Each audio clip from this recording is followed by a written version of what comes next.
बिस्मिल्लाहिर्रहमानिर्रहीम।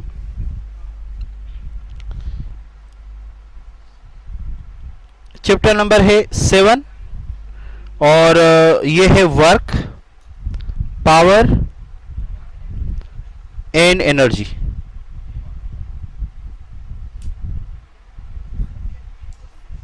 First year physics से, ठीक है बेटा, क्लियर है। सबसे पहला टॉपिक जो हमारा है वो है वर्क। What is work? इसको समझने के लिए मैं एक डायग्राम बनाना चाहता हूं।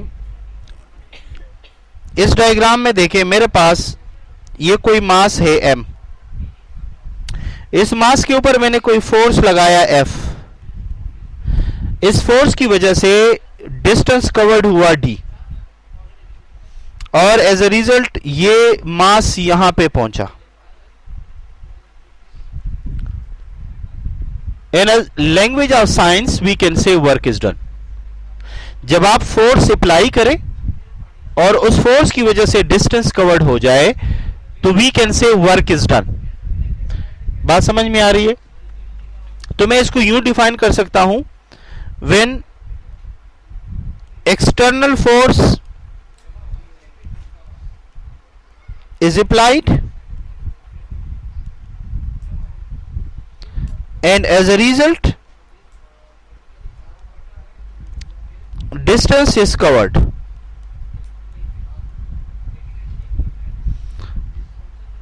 then we can say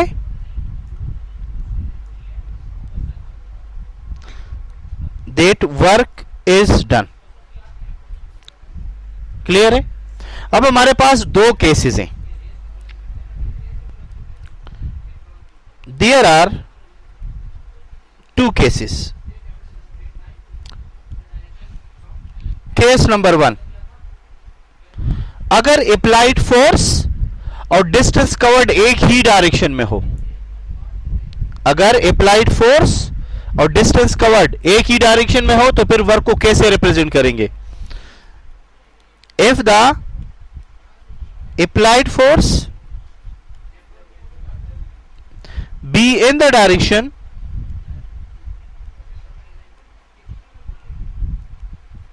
of distance covered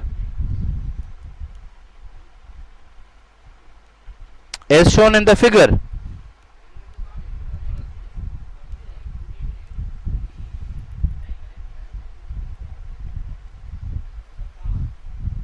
जैसे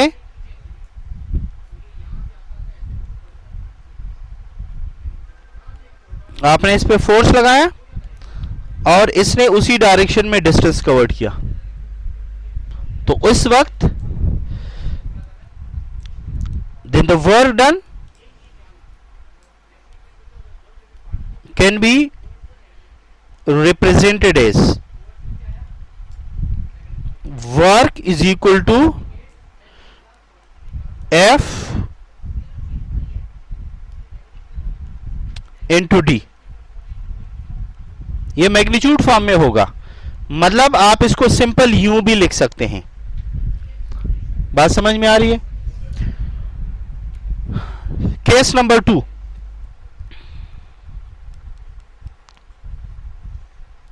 अब अगर अप्लाइड फोर्स और डिस्टेंस कवर्ड आपस में एंगल बनाएं। इफ द अप्लाइड फोर्स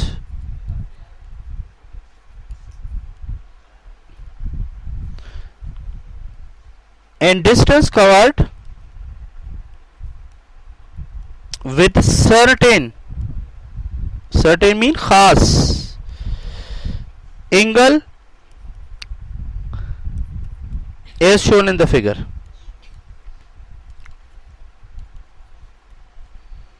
गौर से देखिए, ये मेरे पास मास है, ये इसके ऊपर फोर्स है और ये है डिस्टेंस कवर्ड और ये है दोनों में एंगल। बात क्लियर है? अब क्या होगा? अब होगा ये कि सबसे पहले आप फोर्स को उसके कंपोनेंट में ड्रा करें, तो ये रहा Fy और ये रहा Fx। अब जरा गौर से देखिए, ये जो W होगा ये कैंसिल करेगा इसको, कैंसल्ड ईच अदर, दोनों एक दूसरे को कैंसिल कर देंगे। क्यों? इसकी डायरेक्शन ऊपर है, इसकी डायरेक्शन नीचे है। अब the only force is Fx which pull the mass या विच स्लाइड द मास। बात समझ में आ रही है? अब सिर्फ Fx है जो इसको अपनी तरफ खींच रहा है। इसका मतलब यह है F मल्टीप्लाई वो डिस्टेंस जो इसको खींच रहे। तो इसका मतलब है कि इस फोर्स का कौन सा कंपोनेंट इस्तेमाल हो रहा है? Fx। बात समझ में आ रही है?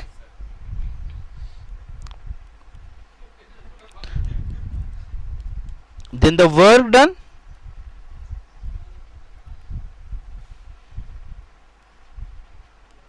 can be written as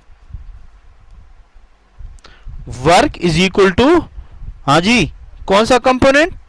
Fx multiply by कौन सा? Into D. लेकिन अगर आप डायग्राम में देखें तो डायग्राम में Fx किसके बराबर है? बोलिए।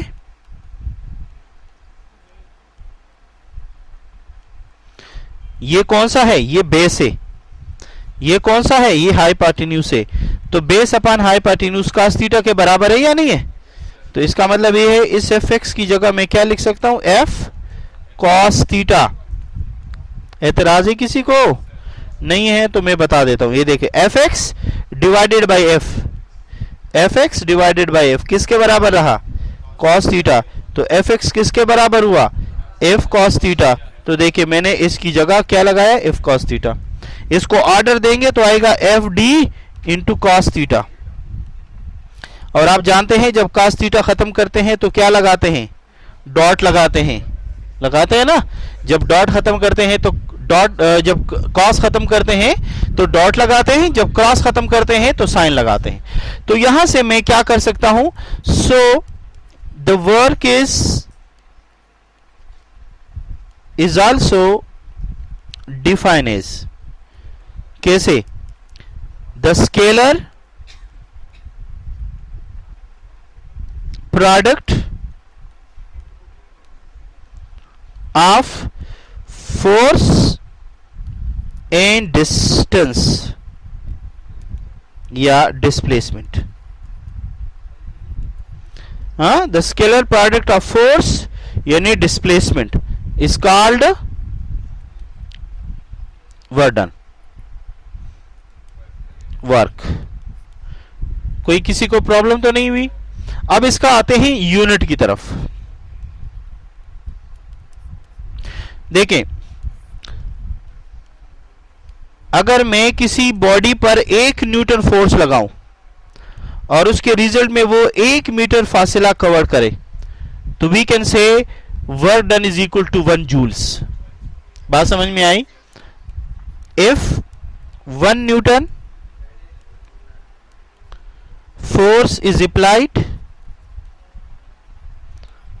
and as a result 1 meter distance is covered, then we can say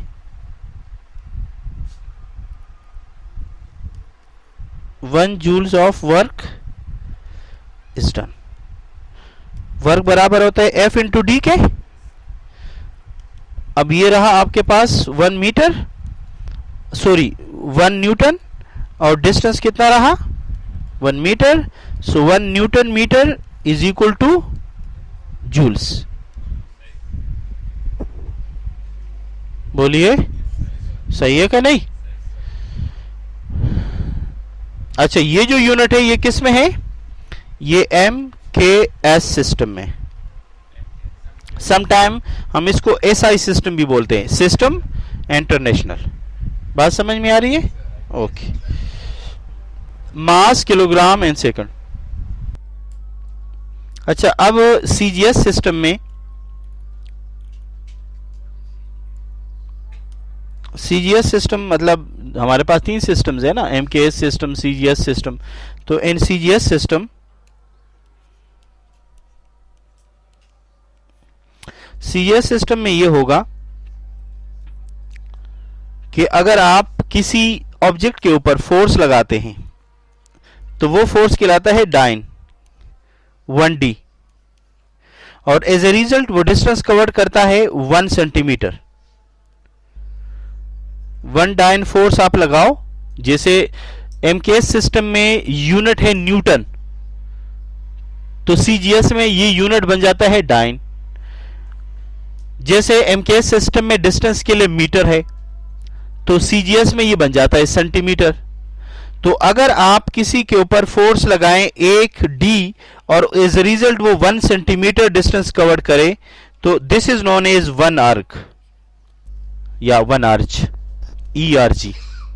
बात समझ में आ रही है? ये ज्यादा जरूरी नहीं है, लेकिन बहरहाल अगर आप इसको इंक्लूड करना चाहते हैं तो अच्छी बात है।